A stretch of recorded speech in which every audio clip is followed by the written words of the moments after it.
Hamman kabudi baan dubartii itti dhufu meeqa kan foogee irraa darbatame kufu fayyaan mana baatee du'aan seelleen dhufu fuula rakkoo kanaa eenyu nurraa cufu yoomii guyyaan durba kophaa baasuu nafu hanga rabbiin fedhee dukkanni nuuf ifu numatu rasilas waa kana ta'e nafu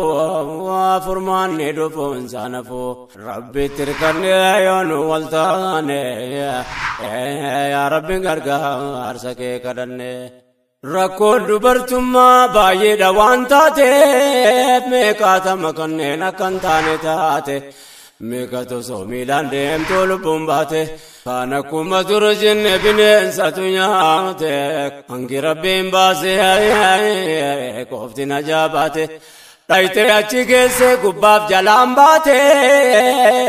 birmaduun soorettiin gabra namaa taate dhagayyoo bu'aa qabaateef gariitti akeekne malettiin seenne yaa rabbi gargaarsa kee kadhanne dhugaadha irra caalaa maatii jecha yaate haadhaaf abbaaf yaaduun yoo khayrii qabaate kophaa biyya ba'uun seeraan ala taate ammas rakkoo biraateef isaatil baate waggaamii gadiin qaarabaa keessa baate waan argatte maatii yoo gargaarte kaate jiruu fi jaarrachuu rakkinatti taate heerumtee bultiisii dhaabbachuun fagaate kana rakkoo maayyee mul'atu addaate umriin gaa'ilasi of durachi kaate rakkinni dachaate taate dubbiin kun dhibduu taanaan dubbanne yaa rabbi gargaarsa kee kadhanne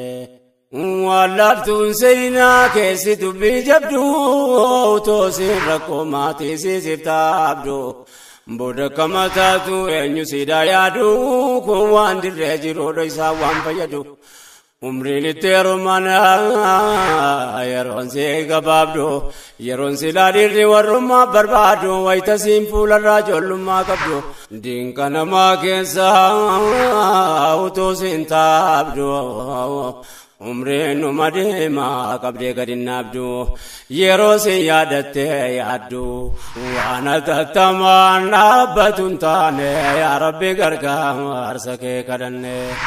الله يا مولانا